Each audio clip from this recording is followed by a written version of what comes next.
the first parallel technical session of this AGM. This session will be about digitalization and behavioral shift. And Dr. Jordanka, she will be chairing this session and she will moderate this. Since 2023, Dr. Tomkova has been working with the ADB in Pakistan as the team leader of the digital ecosystem diagnostic assessment, and she's been the and this is basically the digital roadmap for Pakistan. She holds a PhD from the European University Institution in Italy, and she has been working in the digital transformation field for the past 15 years with diverse government and multilateral organizations. So here we welcome you. Just please kindly moderate this session. Thank you very much. And it's a great, great pleasure to be here. I hope that you were well fed during the lunch so that the sugar levels are back high. Attention can be focused on a very important topic, which is usually sidelined. The behavioral aspects, in a sort of our techno-deterministic space, behavior is often on the back burner. So I'm really excited to chair this or moderate this session with three really intriguing papers, which we will hear more about. And I think just to frame a little bit the context is that I'm sure that we're all aware, given on the discussions this morning, also from your research, from our practice and every day, we're in the midst of a perfect storm. And perfect storm, it's because we have datafication and data-intensive technologies sort of permeating our realities, whether in workspace, private sector space, businesses, demanding clients and customers. Citizens are becoming more and more demanding. Responsiveness to climate change through green technologies, clean technologies, and various new innovations. Digital twins, immersive metaverses, where we are prompted to use emerging technologies in new ways to solve societal problems. But they're also challenging us in complex ways. And I think the whole conference and also URAAN Pakistan is trying to find solutions how to manage this complexity.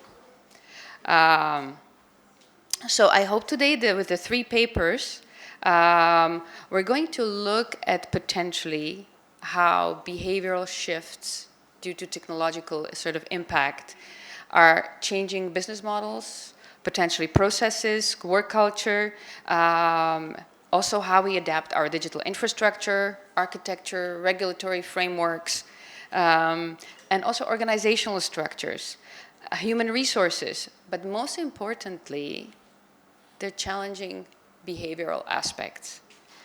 As I mentioned, in sort of the techno age that we know that the behavioral shifts are there, but is it central to our discussions? It's often a blind spot, or it comes as an afterthought when things are sometimes too late, with sort of, we know our social media sites, also disinformation, misinformation, the various impacts that it has on our behavior, not only on the supply side, on governments and private sector, on businesses, but also on the demand and user side. So our panel today will deep dive into sort of behavioral shifts and digitization. As I said, this topic is, I think, under the radar, and I'm very excited to hold this also to chair and moderate this panel for three reasons. One, because it focuses on academia. It's three papers. You are so important. Again, we hear the private sector, government is smack in the middle of the discussions, but academia is often sidelined. And we did our diagnostic work last year in Pakistan, as was mentioned in the introduction for the ADB. And one thing that we certainly found, that there's a lot of exciting papers and work done in the academic sector, but the question still remains, how is it transferred? to sort of Pakistan's realities? How is that knowledge being utilized and leveraged? So I'm very excited that the panelists today are from this space and will share with us their findings on, I think, 3 very different vantage points on behavioral shifts. So the first paper is by Dr. Rashid Ali, and he will tell us or talk about the title of his paper is on breaking mental barriers to digitization, overcoming cognitive inertia and adoption challenges in the manufacturing industry. I think this is particularly pertinent as we heard today, the shift also from Industry 4.0 to Industry 5.0. We're already being challenged, and also during our diagnostic work with the ADB, I was very surprised that there is not more talk about automation of your industries. You've got powerful industries that are not digital. You've got the textiles, you've got tea, you've got agriculture.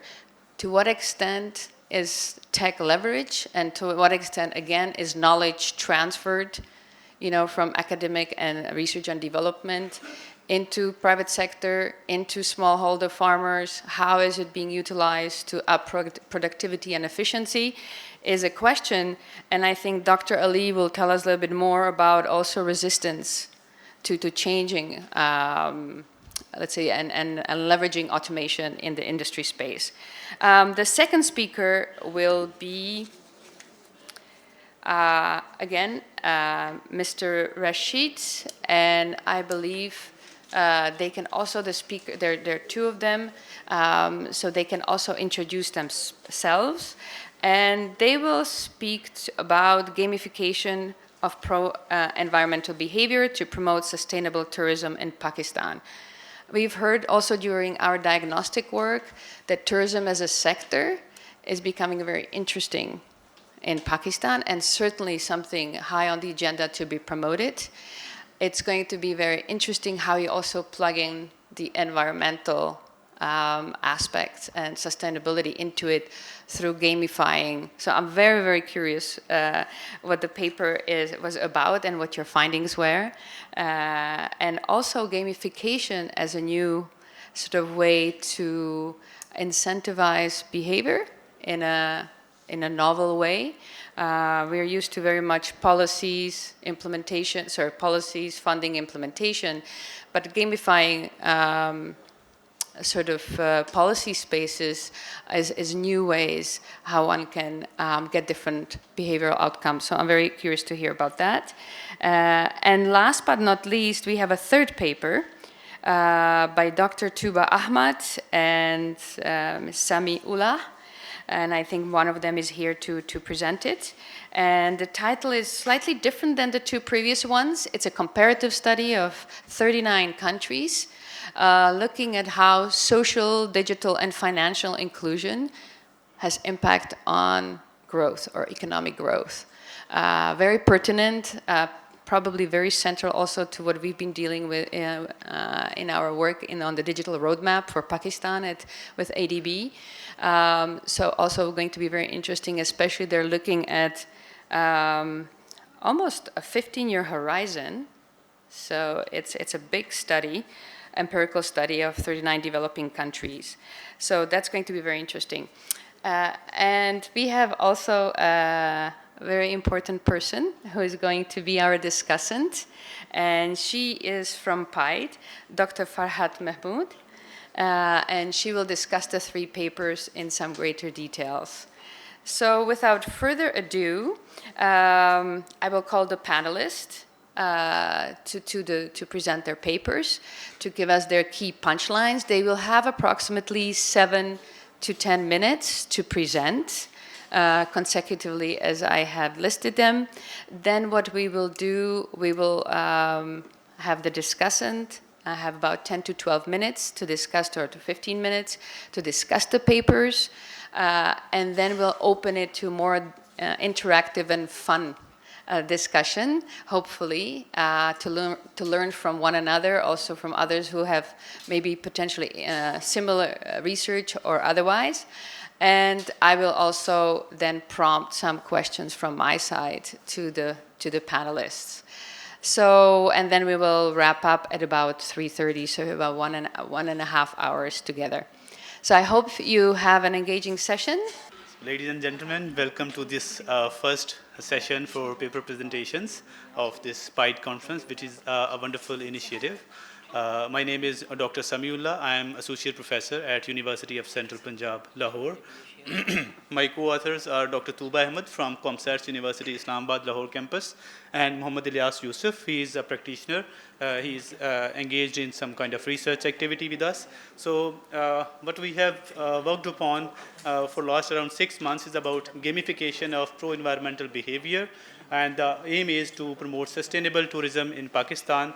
So before further ado, it's more like, Pakistan is blessed with one of the most scenic countries, kind of most natural sceneries available in Pakistan, which attract the tourists from Pakistan and from across the world to visit Pakistan. And these kind of natural beauties, they have attracted tourism in Pakistan, and as a result of that tourism, this is the report of Travel and Tourism Economic Impact in 2023, and we see that tourism has contributed $6.3 billion to economy of Pakistan, and there is direct employment of more than 100,000 individuals, and international tourism has also increased and contributed significantly in Pakistan. So when we see this, like, this tourism emerging in Pakistan, but there are some things related to tourism which affect nature. It's in terms of, like, we make lots of queues of cars over different events, maybe like Eid or different other holidays when there is a tourism season, and when tourists visit some places, so they leave some plastic and garbage as well, which affects those those places of natural beauty. So along with the economic contribution, there are environmental impacts as well.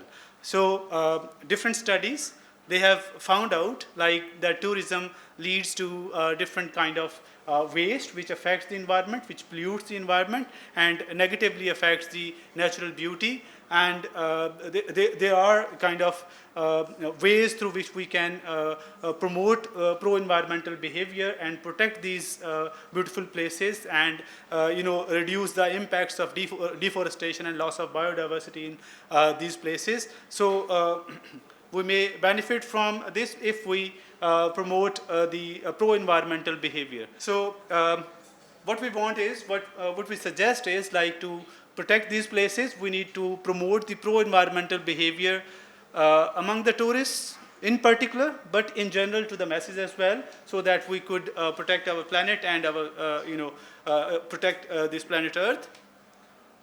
So what to do then? Like, as our session chair clearly elaborated, that this behavior modification is one of the most important tasks. When we look at the Sustainable Development Goals by United Nations, so they are kind of different, there are 17 goals and they target different things, but the bottom line of everything is, adopting a pro-environmental behavior. We are the people which are working in different industries, we are people who are visiting different places, so whatever behavior we show, that will affect kind of this planet. So that is why this behavior modification is one of the most important and key aspects of achieving the Sustainable Development Goals. So it's not like this has not been done before, or there are no efforts being done in this direction. There are efforts being done in this direction, but they are more or less like, awareness campaigns, inform people, tell people, like, this is right, this is wrong, but that has not achieved the desired result of behavior modification. That has not made people more responsible in their behavior. So what more to do? It's not like we should not do this, we should do this, but in addition to this, we have suggested this an innovative way of encouraging people to adopt pro-environmental behavior through gamification. We know we use games for leisure purpose, yes, and we enjoy it. We know games are now being used in education as well, which promotes students' learning. We know these games and simulations are used in different activities to kind of practice that behavior in a digital landscape or digital world first, so that you could see the implications of your behavior, and in real world, then you can depict it later. So gamification could be something that we can provide it as a digital platform where users can practice their behavior and see the results in the digital world, that how their behavior is resulting into different activities and different outcomes, and then they can practice it maybe more often in their real life as well. So this is something that we present as a solution to make people more pro-environmental. So using game mechanics and design principles outside of game context, this has been found suitable and giving right kind of results in different sectors that I already mentioned. When we play games, this is something we get. Like you can show someone like your activity has resulted in this kind of effect. Like I have installed solar panels at my home, and that inverter application that tells me how much my solar is producing, that also tells me how my carbon emissions I have reduced, how much trees I have saved. So it gives me motivation. Okay, this is giving me cheaper energy, yes, but this is also saving the planet. So just like that, in a gamified environment, if we tell people your action of reducing plastic waste or like that, this is resulting in this kind of outcomes. So that can encourage people to take it more, do it more often. So in this gamification environment, people are connected to each other. If we play it in a group form, so it's more like you can be on the leaderboard. You feel sense of achievement by doing something. You are better than others in terms of this.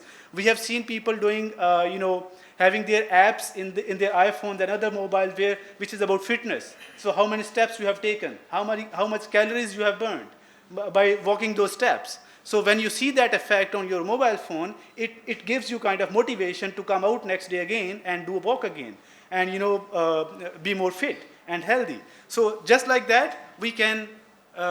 This was the kind of the success of these apps and games. It was the motivation for us to see how pro-environmental behavior, if it is gamified, how it affects the pro-environmental behavior of people.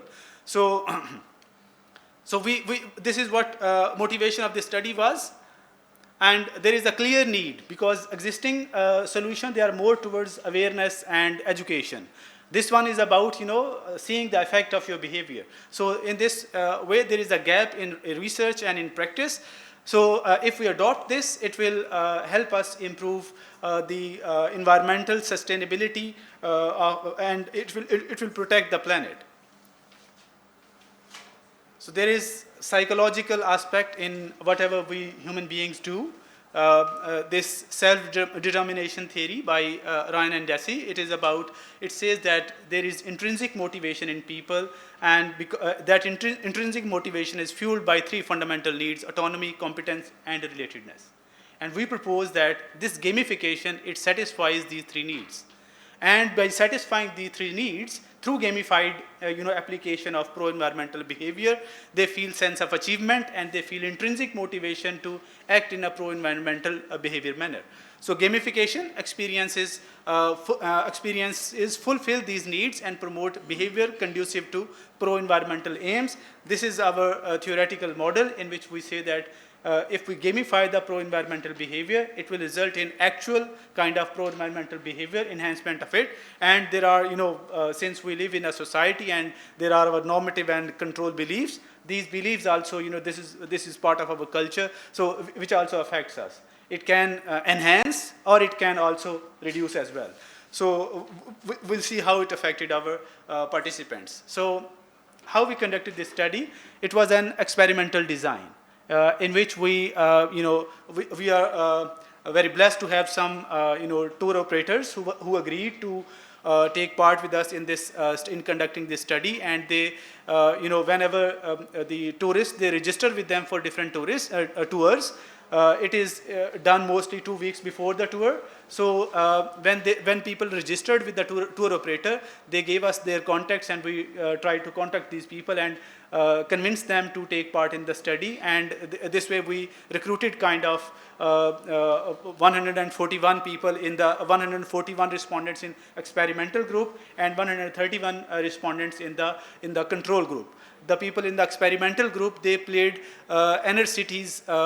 It is a game which is already developed by European Union. It was available as a platform. So we asked those 140 participants to play that Inner Cities game for around 2 weeks before the tour. And and then after, go for the tour and spend your time. And when you come back, then you give us a survey again, so that we could see how you how this playing this game affected your behavior and what kind of behavior you exhibited when you were on the tour. So the experimental group and the control group, this was the mechanism that, where we got the data, and to convince people or to make it more lucrative for people to participate in this study, the tour operators were kind enough to offer 15% discount to the participants of the study in the control group and experimental group. This is the kind of game environment in which at level 1, you are given a platform, like this is a city which you have to establish, and you have to make different strategic choices of making different industries, different kind of housing developments and other things. At level 2, you do some activities.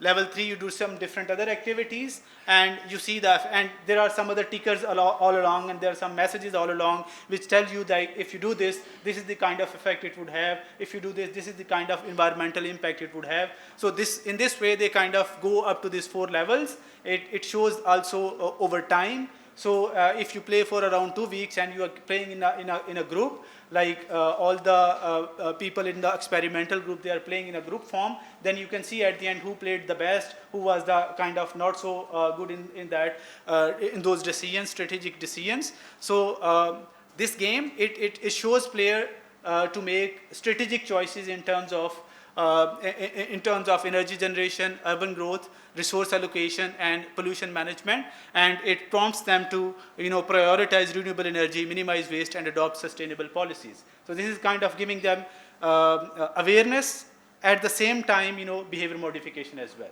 So it serves both purpose. So playing game, tourists realize immediately the repercussions of their eco choices within an artificial urban landscape.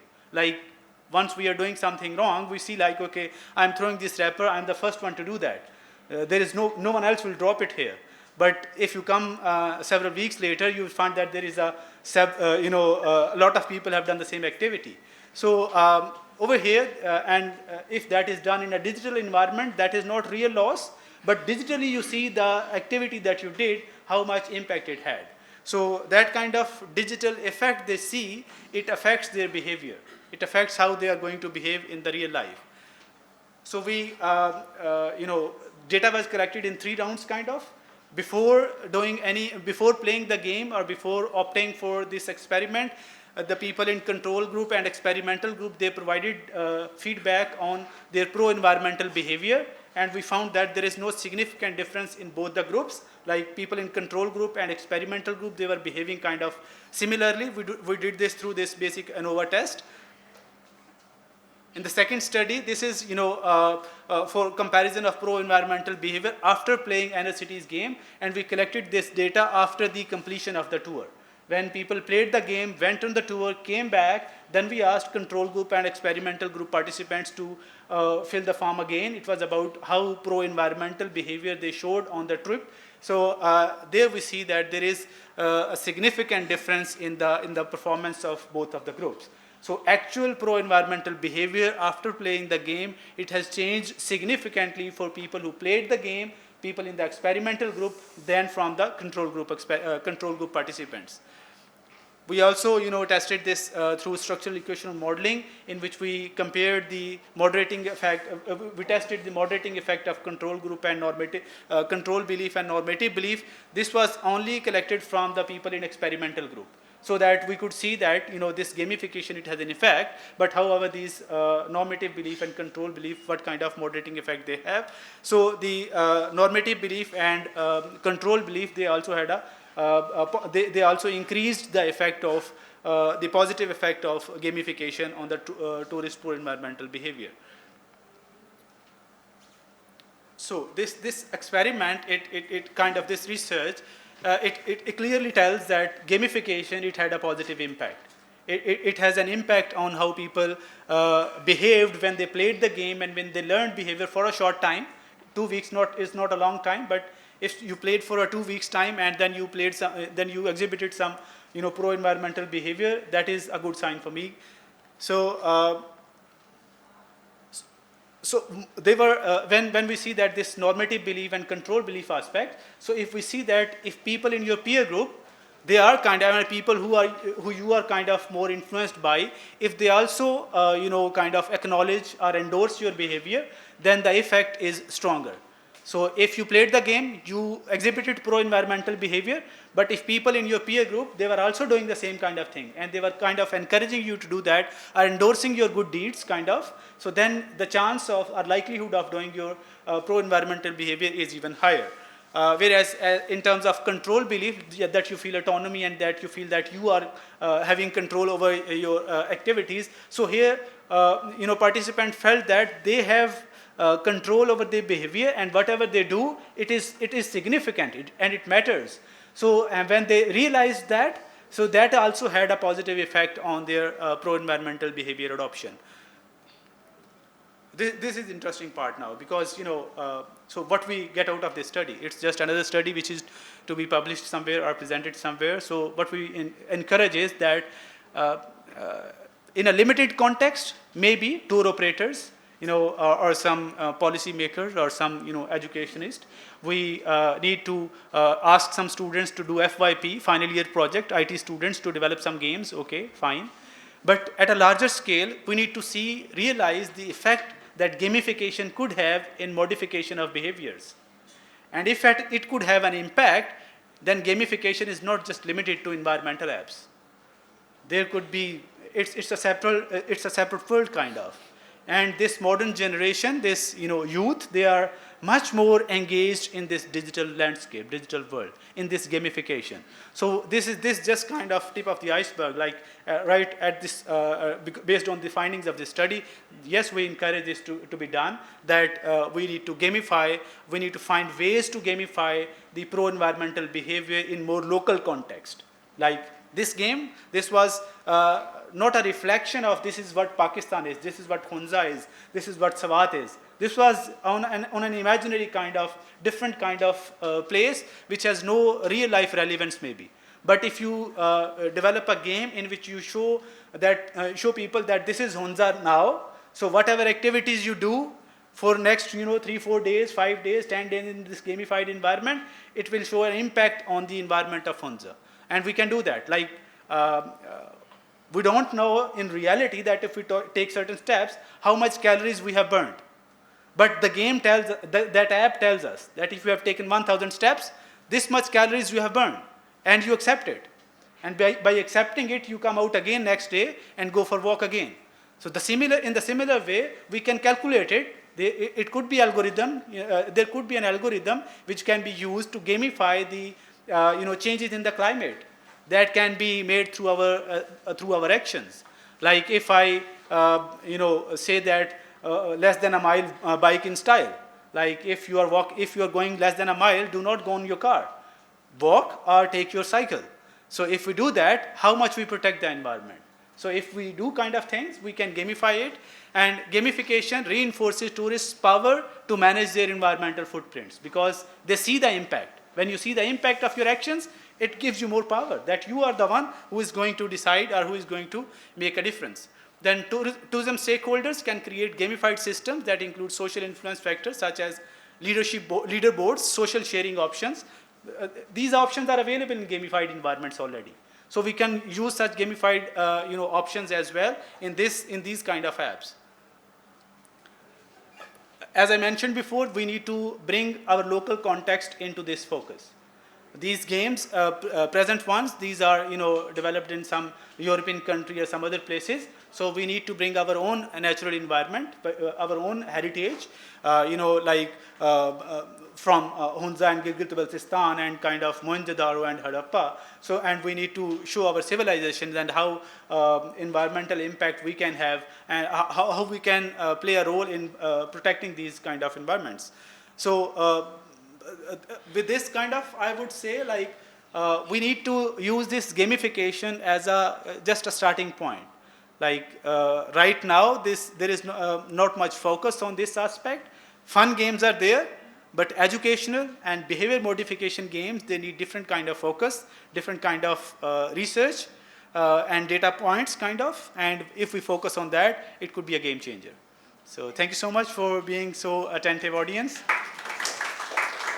So it's open for questions. If you have any, please. So while they resolve the technical aspects, could we maybe have the third paper, which is the empirical comparative study? Does inclusion affect growth inclusiveness? Empirical evidence from developing countries. Assalamu alaikum. I am Asma Freed. Today I am here to present our research paper, which is entitled as Does Inclusion Affect Growth Inclusiveness? Empirical Evidence from the Developing Countries. And this is a joint research work by myself and my honorable teachers, Professor Dr. Abdul Rashid and Dr. Mirajul Haq. Next slide, please. Outline of our study contains introduction, research methodology, empirical findings, and conclusions. Start from the introduction. Inclusive growth has become a fundamental concern in the literature and policy making for the developing countries.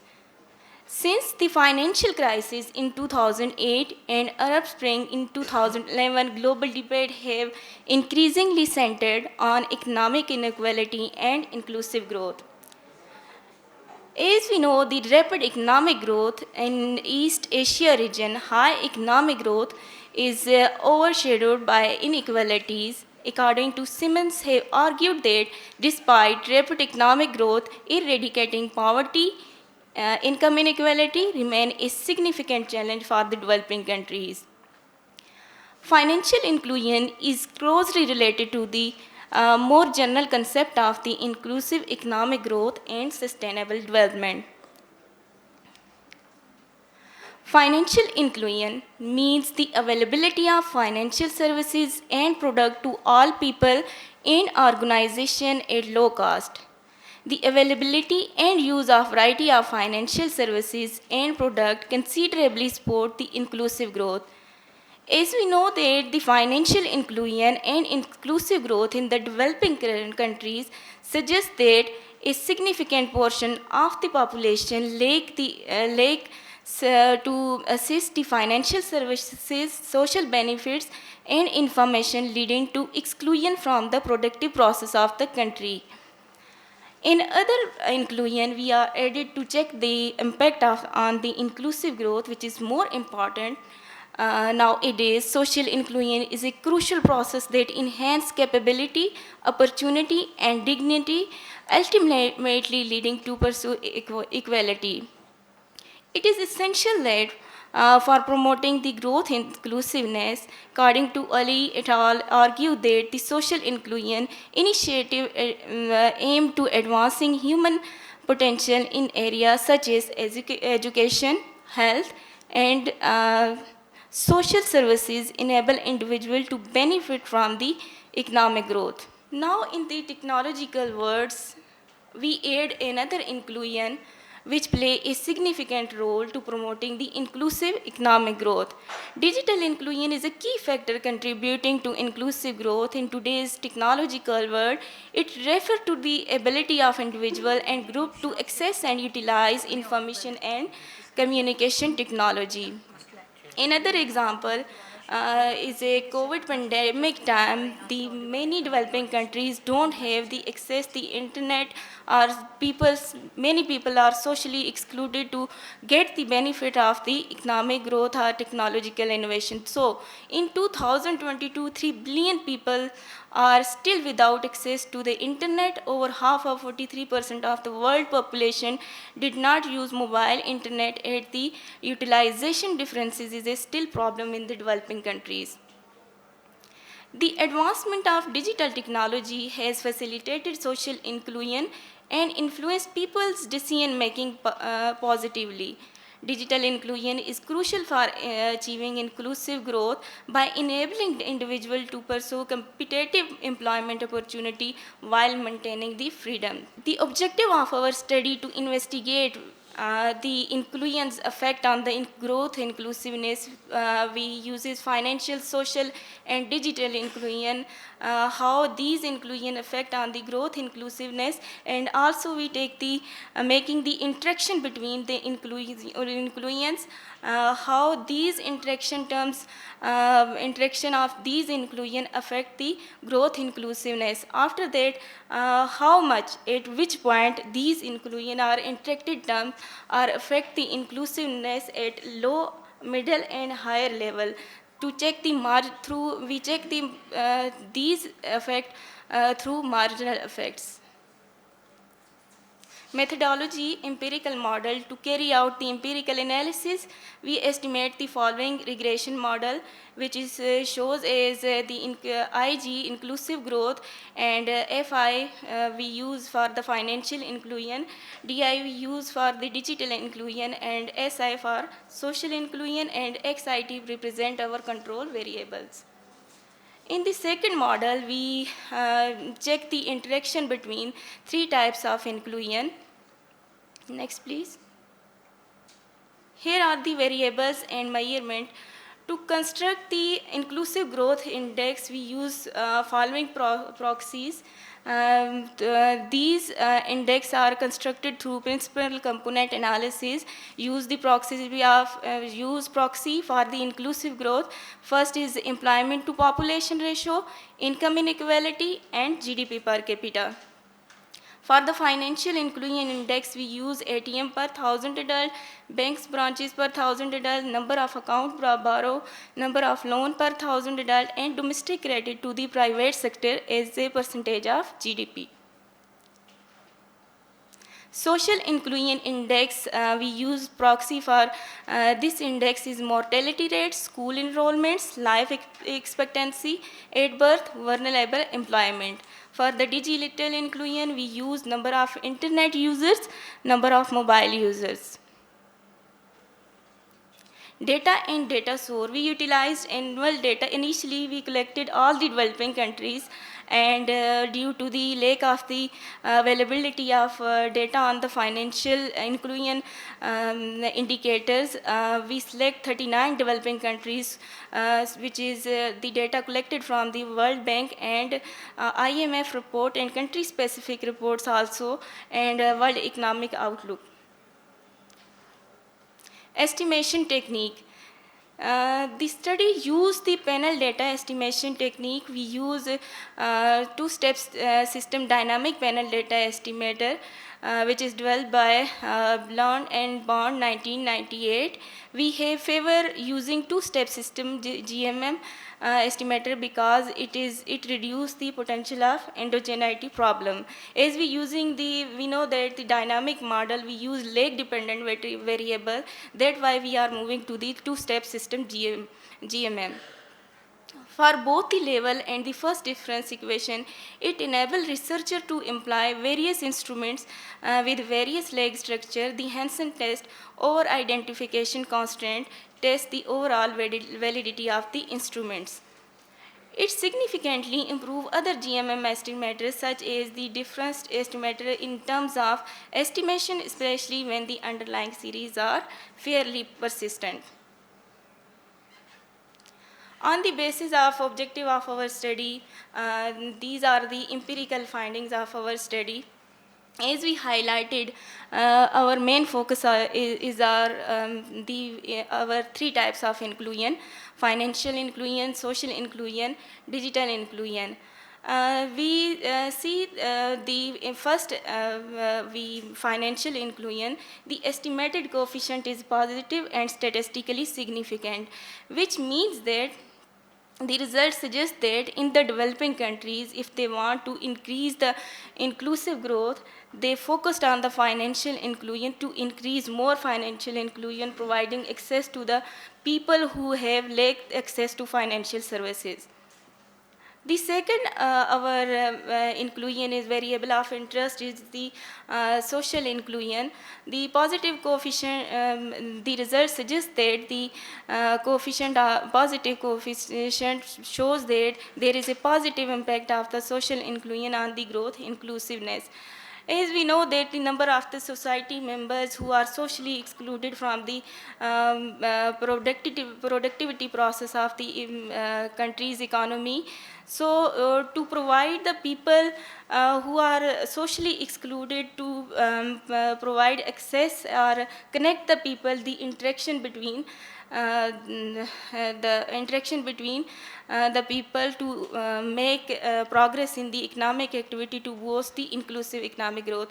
Okay, digital inclusion also shows a positive impact on the inclusive growth, and our interaction term which shows the positive and statistically significant impact on the inclusive growth, which means that if we increase one inclusion, social inclusion, the effect of the financial inclusion more effectively contribute to the inclusive economic growth.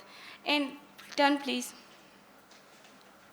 The second interaction term also show a positive and statistically significant impact on the inclusive growth, which means that if we increase digital inclusion, the effect of financial inclusion on the inclusive growth is increases, and which means that our all three types of inclusion and interaction terms shows that not just focus on the one type of inclusion, other inclusion like digital, social, if we are focusing on the one inclusion, other inclusion remain constant, then there is no effect on the inclusive growth. So we need to focus on the three types of inclusion to boost the inclusive economic growth for the developing countries.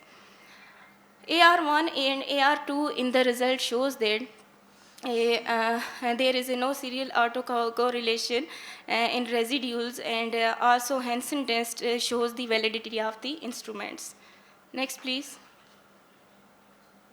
Okay, the marginal represent the main focus is our how to the point we check the marginal effect of these inclusion at which level we increase one inclusion to the other inclusion, they will affect the inclusive growth of the developing countries. Here we check the financial inclusion. We need to increase financial inclusion and digital inclusion at a high percentile. We check on the 25th percentile and also 75th percentile. When we increase one inclusion at 25th percentile, the other inclusion not very significantly increase the inclusive economic growth. But we can see on the table here, when we increase both financial inclusion and digital inclusion at 95th percentile, which is more effective in the inclusive economic growth. Likewise, in the marginal effect of social inclusion also shows that these type of inclusion, if we want to increase the inclusive economic growth, we should focus on the all other inclusion to on the higher level of the inclusion, not instead of focusing one inclusion of the inclusive growth. Turn please. Next slide. Conclusion. The result estimate indicate that financial, social, and digital inclusion has a significant and positive impact on the inclusive growth. Furthermore, positive contribution of the interaction between financial, social, and digital inclusion highlights the complementary nature of these factors in promoting inclusive growth in the developing economies. The marginal effect of financial, social, and digital inclusion implies that there is a more response of financial, social, and digital inclusion at on highest percentile when increasing in all inclusion or at same level instead of increasing only one inclusion of the economy. Thank you very much. Very, very interesting. Also, there's a lot of, I think, public policy implications of your findings. I don't know if we were able to resolve the technical issues. Was it possible? Okay, so that's unfortunate because it was a very interesting paper on Yeah, on cognitive inertia in the manufacturing sector and resistance to automation. Okay, so the positive. Oh, we have you on with us finally. Oh, oh, fantastic! Just in time. So I will give the floor to you. So the floor is yours, and yeah, we look forward to hearing more. Thank you. The systematic educational deficit. So what is the cognition historical inertia is basically a legacy of mindset that favors continuity over disruption. So they like disruption regardless of the continuity. And the systematic educational deficit, that is basically the training system that fails to equip human capital for the digital economy. And fear of redundancy, it deep-seated anxiety in our economy, in our various industries, especially among mid-level workers and managers, that technology may render them obsolete. So it was their thought. An absence of empathic managerial support, leadership models that prioritize efficiency over human adaptability. So this is not basically this abstract concept, they are empirically clear. So this is a study therefore, but also the human consciousness and our organizational empathy. It is both an analytical pursuit and a moral imperative.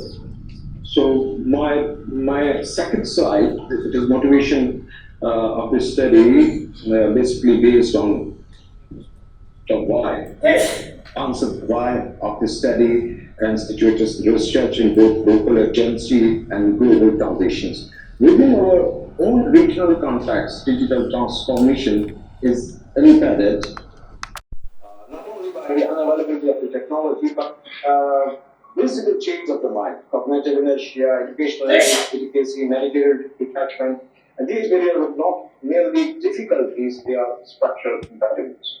To expose the psychological architecture behind resistance to digital change and diagnose how education and training system have underprepared our workforce for cognitive demands of automation or AI or Industry 4.0 tools. The reimagined managerial roles not merely as administrators of the workload, but as cognitive facilitators, those who lose fear, inspire trust, and accompany their teams through the transformation. So this is the seek to convert these understanding into the evidence-based, human-centric strategy to empower workers, de-risk adoption, and anchor technological change in empathy, trust, and competence. So this motivation aligned with the contemporary research in behavioral economics, organizational psychology, and development studies, making it intellectually relevant for the policy, practice, and pedagogy alike. So my third slide, basically that is the object of the study, which is almost the same. Objective of the study deliberately designed to combine empirical rigor and psychological depth and policy applicability, and we turn to quantitative inquiry through structural instruments and robust sampling. We measure the impact of educational background, age, cohort, and perceived managerial empathy, digital literacy level, and psychometric indicators of fear, such as fear of replacement, failure, and exposure. These variables were not treated in activity, bias, or interaction. Patterns and synergistic effect, using correlation matrices, equations, and decision tree classifications. Our third and final objective was physical translation. We sought not merely to theorize, but predict, and by prediction we mean intervention. In essence, we sought to turn data into diagnosis into foresight, and foresight into policy too. My first question about the methodology. Our methodology, this architecture is designed not just to reveal, but to decode and predict the behavioral complexity embedded in digital resistance. across the manufacturing sector, because I belong to the manufacturing sector, so they were managed to focus on the manufacturing sector. To this end, the quantitative design underpinned by the that closely mirrored the demography and psychography of industrial workforce, particularly in STEM. We calibrated this based on observing distribution and ensuring realistic reliability while maintaining data ethics.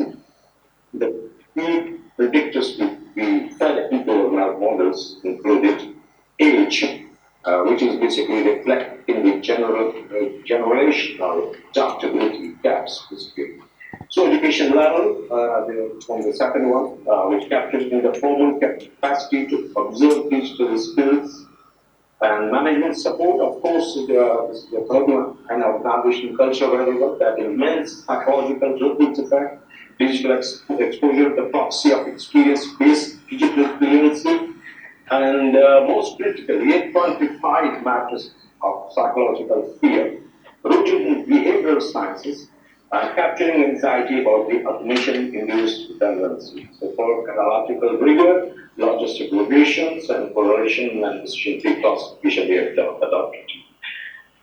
So in my fifth and sixth slide about the results and decisions. Our most interpretable and human readable outcome. The trees who know was none other than digital literacy. This is not merely statistical significant, it is sociologically profound. So I made it very simple and very common to understand. The tree algorithm basically being a critical threshold working score 1.5 or below on the digital literacy index when we conduct this survey. And it's almost invariable with the digital tools in the past. Those scoring above 1.5 demonstrative growing acceptance, signaling a statistical growth in psychological meaningful tipping. And basically, if we think that what does this tell us? That is not age, not even formal education, but hands-on digital skills exposure that decisively modulates resistance. Inertia crumbles when confidence grows. This basically finding a striking confirmation of Mr. Bandhu social cognitive theory, skill acquisition, reinforcement, self-efficacy, which in turn mitigate fear and catalyze change. The root node dominance of digital literacy implies it has the strongest information gain, more than age or education. This challenge the stereotype that older or less formally educated workers are inherently resistant. So next slide number 7 is basically logistic regression. So this precision mechanics of logistic regressions. First, the anchor variable, that is digital literacy. The coefficient stands at beta negative 2.13, statistically significant with the p-value of less than 5, which means of every unit increases in digital literacy, the odds of resistance decreases exponentially. The negative coefficient on digital literacy confirms the inverse association, reinforcing the central hypothesis of this study. So increased digital proficiency reduces the psychological and operational friction in adopting new technology. In simpler terms, we can say that each act of digital empowerment, each training session, each skill building intervention is not just an investment in knowledge, it is an insurance policy against resistance. My second observed counterpart of the fear of replacement, that something is saying that if this technology comes and I will be replaced. So with a coefficient of beta positive 1.99, the positive coefficient for fear of replacement not only validates psychometric skills of insecurity, but suggests a latent cultural anxiety and must be addressed through policy messaging, upskilling, and social safety nets. Combined These two projects create a dual access model of assessment. So what are they? They are the city environment, reduces resistance. So digitally increases access. And number two, anxiety inflates resistance. So minimum means of anxiety, minimize the resistance. So this model is not merely statistical, it is diagnostic, it's predictive, it is dominated, to tell us what ought to be done, educate, engage, and ensure. So what is needed is not just a policy of tools, but a policy of communications, transport, communication, transparent communication, and also transportation of the real communication, in fact, leadership and forward-looking. The training programs are not luxurious; they are statistically imperative. My eighth slide, that is again about logistic relations. That is to about the management support, a very effective support as an emotional and operational buffer. Employees listen to the psychological safety provided by their leaders with engagement and openness. Our regression analysis reveals significant corruption with a minus 1.99, which is the corruption with 9.2 means that in building management support dramatically reduce odds of resistance, including other factors constant. It confirms management is not just a facilitator, but an intervention, direction, and emphatic and proactive leadership play a statistical and psychological protective role. In regions, when a management works with the worker works with change. This is not about the hierarchical memos, it's about relational trust. When leadership supports, listen, and leads with the clarity that for the few lives. So this model. Mr. Rashid, please, sorry to disturb you. With the interest of time, could you please conclude in about 2 minutes, please? Age is not a problem. Lack of inclusion is the problem. We find that the people who is old age or older, they are more responsive to change if they teach or they're giving more facility for the training and for new other sort of programming. So significance of the fear of operation negligibly get conflicts, gives protective inertia, triggers defensive behavior, and most quickly undermines automatic trust. So fear does not vanish with bandwidth, it vanishes with belonging. So lastly, as we have already discussed, the education has a mixed role. This demands a revolution in education policy where skills or degrees become the foundation of a workforce development, particularly industries. So we have some limitations, but I'm crossing it and to the final recommendations. That is a policy recommendation. That is National Digital Reskilling Program.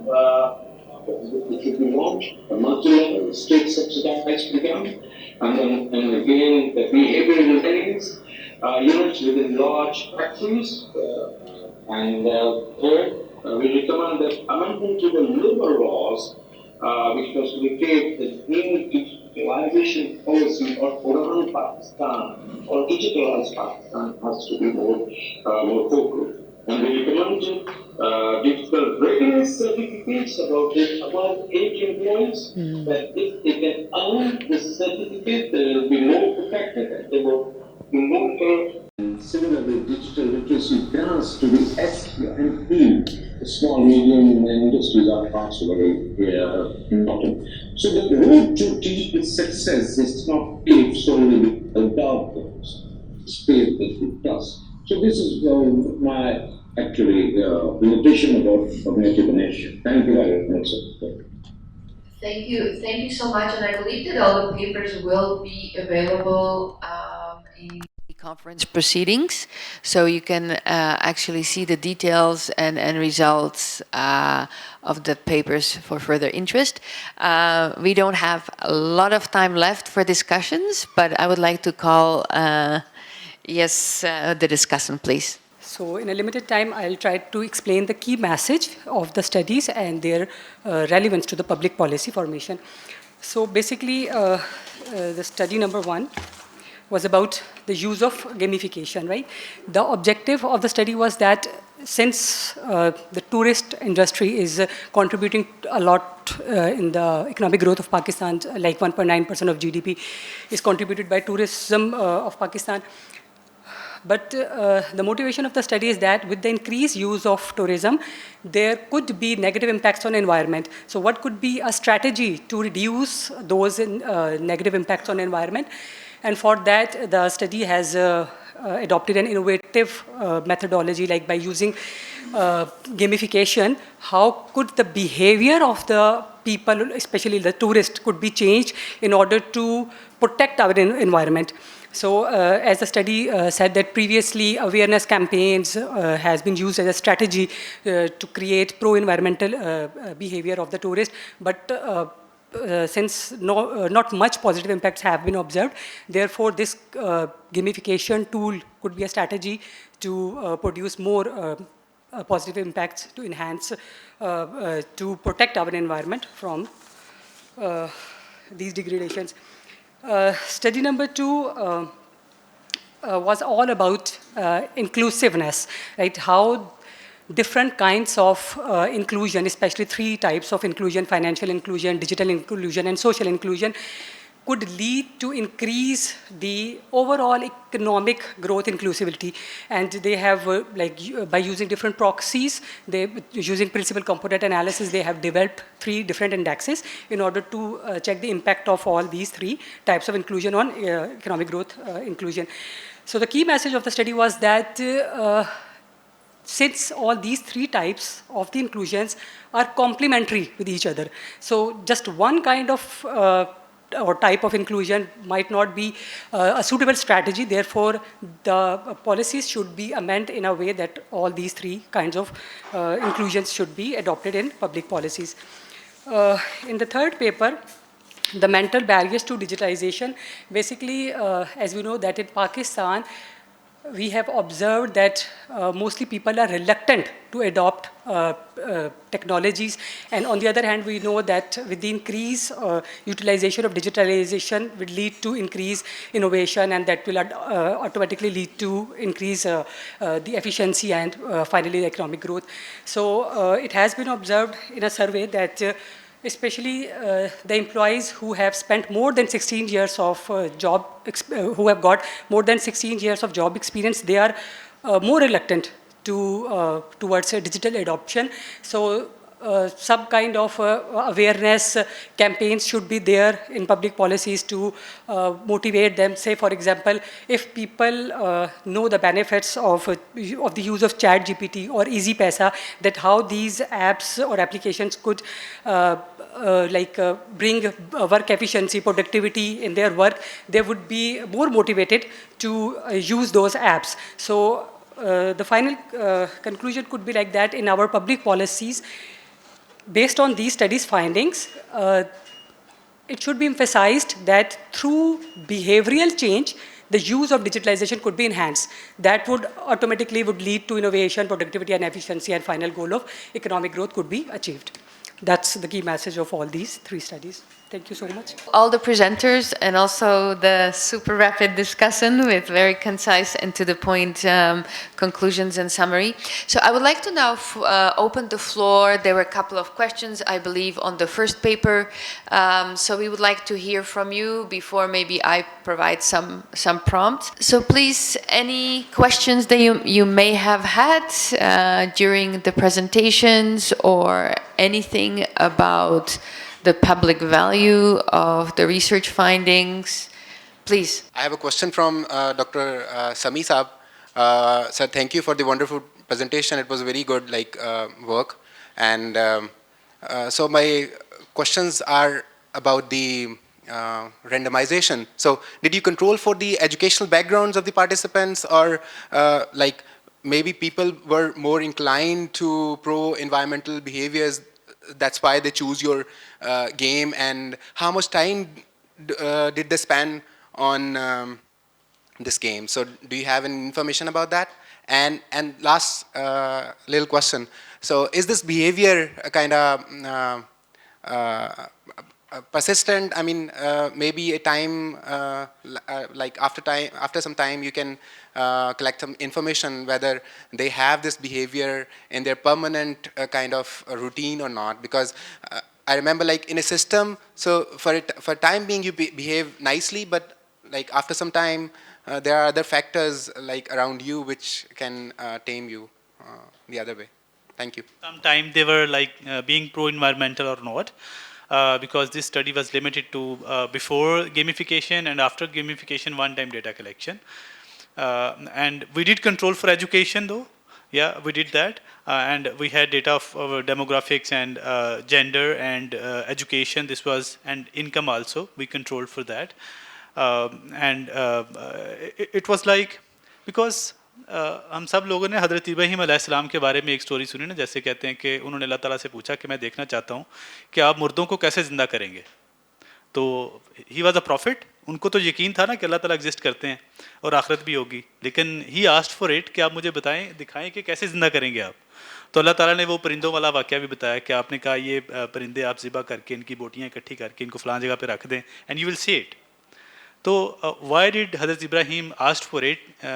He believed in it, but he said कि जब मैं अपनी आंखों से होता देखूंगा ना तो मेरा यकीन और ज़्यादा पुख्ता हो जाएगा. मैं पैगंबर हूँ ना, मैंने लोगों को गाइड करना आगे जाके, तो अगर मेरे कुछ सेल्फ डाउट ऐसी चीज़ जो कि प्रॉफिट्स में नहीं होती, लेकिन फिर भी when he saw it with his own eyes, तो he was more firm about it. What we pretend, what we present is that this gamification, it gives you that belief that you see it without actually doing it.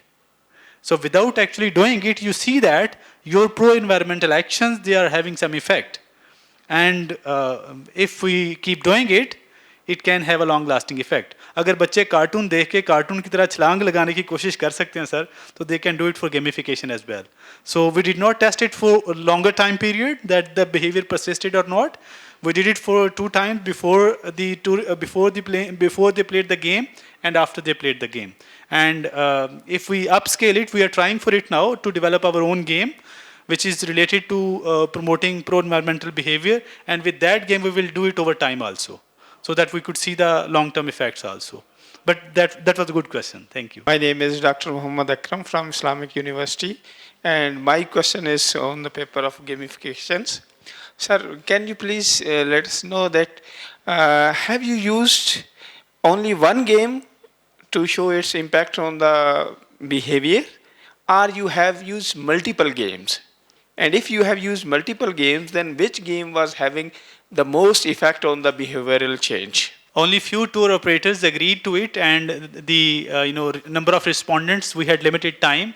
So because of that, we used only one game. Inner Cities was the name of game, and all the audience, all the participants, they played the same game for around 2 weeks' time. They were required to play and then see what they have done and show their data, and then they could get that 15% discount as well to attract them to participate in that experiment.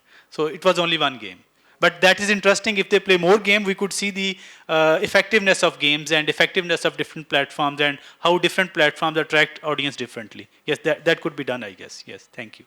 That is interesting actually, because in future, when we are developing our own game, then we will try to experiment it with different age groups as well. Because right now, they were all 18 plus, and adults who kind of participated in that trip, and they played that game. But that could be experimented on other levels as well. I think this is unique and new exercise, that how gamifications shape human behavior and how this behavior responds to environmental sustainability. To me, this is unique and new exercise. I have one suggestion. I think this the research exercise is just confined to ecotourism. In Pakistan, we have great potential for tourism, and we have adventure tourism, religious tourism, and ecotourism. It should be expanded to religious tourism and adventure tourism also. Thank you. That's interesting because sustainability knows no bounds. Like it should not be limited to layer-based tourism only. We religious tourists also do the same kind of garbage and littering, all the things. So it is needed for all levels. So yes, it can be expanded and it should be. Yeah. Thank you, sir. I will, if there are no further questions, I will use my privilege as the moderator to ask maybe last questions and maybe to connect the dots. I mean, all the papers have incredible public value of your research. Now, and also there was a strong message in the last presentation from Dr. Rashid on actionable insights. And I'm also interested on knowledge transfer. How do we get all the sort of the public value of these research findings into sort of multiplier spaces? The ADB is also currently developing a digital roadmap for Pakistan. So we're looking for interesting ideas for the next 10 years, how we could build in, whether institutionalized, whether it's project related, to sort of diffuse sort of models of innovation and create funds of funds, for different projects. So we're looking for that. But one idea is, in many countries, either in the public sector or in the corporate sector, behavioral insights units are taking ground and are being institutionalized. The government of Denmark is doing, government of Brazil, UK is doing it. It's really it's starting to be quite a standard, let's say, unit in public sector. I'm wondering, I would like to ask the panelists, what are your thoughts about that and the realism of this in Pakistan? Or whether have you seen any attempts or precedents for this in your own spaces, be it in Ministry of, let's say, climate change or in digital inclusion? Unfortunately, it does not have a home per se. Ministry of ITC, maybe it's a home, or PTA with its gender strategy. But I'm just curious what your thoughts are on that for the next 10 years. How could we institutionalize sort of behavioral insights, I don't know, teams, units, in a more formalized or systematic basis? Or are you happy with the more diffusive, sort of diffusion-oriented model? Because there are also many governments that have that. They diffuse it into different ministries rather than have it centralized, let's say, in PM's office, or purely project-based. So I don't know what your thoughts are on this formalization, basically, of behavioral sort of insights and getting into also more scalable spaces. I'm not an expert in that area, but I would like to. See more kind of diffusion-based approach, maybe, because so that each and every one is on board and would not see it like this is the task of some specific department only. When it is diffused to all the wings of the government, then it's like everyone is on board and everyone is playing its role in terms of more public value and public service. So in that way, I would like to see maybe all stakeholders contributing to it. So that's my small. Okay, thank you, madam. I think the basic motivation is we see that many countries, developing countries, especially South Asian and East Asian economies, they have shown impressive economic growth, but the trickle-down impact is still questionable. Means, let's take the example of India and Pakistan, that India especially have shown impressive growth from the last 40, 50 years, but still extreme absolute poverty is, means a largest segment of population is still below poverty line. So that's why I think inclusion and this growth inclusiveness, not only just pace of economic growth, but productive employment generations, distribution justice, and the same time as inflation control and provision of employment is important. That's why how to make means the space of economic growth, especially in developing countries and most particularly in this developing South Asia, how these space of economic growth convert, supplement with inclusiveness. I think this is very important. And one suggestions and one, I think in this research exercise, we try enough to link that how these different type of inclusions, this digital, social, and financial inclusion linked with inclusiveness. We will try our best to share our main findings with stakeholders, and we will try to suggest policy recommendations to direct policy to make growth more inclusive. Thank you. Okay, according to my studies, we use inclusive growth. We know the economic growth is traditionally we say that higher economic growth, not everyone society member get the benefit from the fruit of the economic growth. That's why we use the term inclusive economic growth, and other inclusions we are added according to the today's technological world, how digitalize and with the other inclusions like financial inclusion is a key factor to boost the economic growth. That's why my suggestion for the government are, according to our study, not just focus on one sector of the economy. We also include other three types of inclusion for boosting the inclusive growth. Just focus on other the segment of the society member who are poor and who don't have it, access financial services, are socially excluded, include in the economy, productive process of the economy. This will increase inshallah soon for the developing countries economic growth. In my opinion, that all these three papers have strong public policy implication. Like, as I have explained, that once there is a change in my behavior, and if that I could see the positive impact of that change of behavior, that would not only increase my productivity as an individual. So if we extend the productivity from one individual towards to include more individuals of the society or the economy, like as the paper of financial inclusion have discussed, that all three types of inclusions are important in order to achieve overall economic growth. So I think that all papers have more relevance for to bring some changes in public policy through behavioral change, and we can observe the benefits of these behavioral change at least in some long run period. Thank you very much. And Dr. Rashid, I don't know if you have a few closing words. I'm not sure if he is with us. I think Anymore, but I've been notified. Yes, it's 3:34, so we're like 4 minutes. So it's they cracked the whip. Oh, yes. Really, it's a privilege. It's a privilege being with you. I wish I could participate. And wonderful session. Some presentation I couldn't hear. But I feel finally the human are the more important element in the factor in any economy.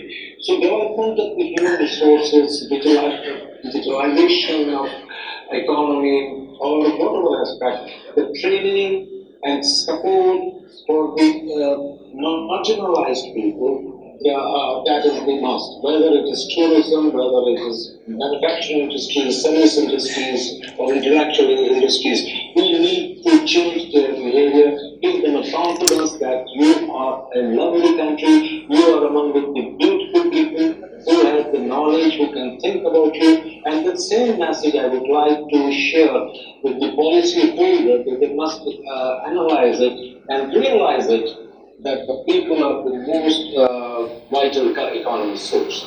Thank you very much. Thank you.